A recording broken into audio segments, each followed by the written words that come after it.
special award tonight, right, for bravery and courage, right?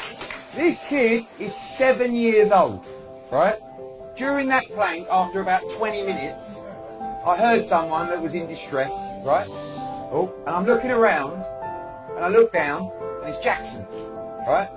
Now, we all know that in any normal world, you don't let a kid do a plank who's 7 years old for nearly 20 minutes, right? So I leant down to Jackson, and I said to him, listen, son, I know you're struggling. You've done amazing. I'm going to give you 2 tickets. So get up now. And he said, no, leave me. Right?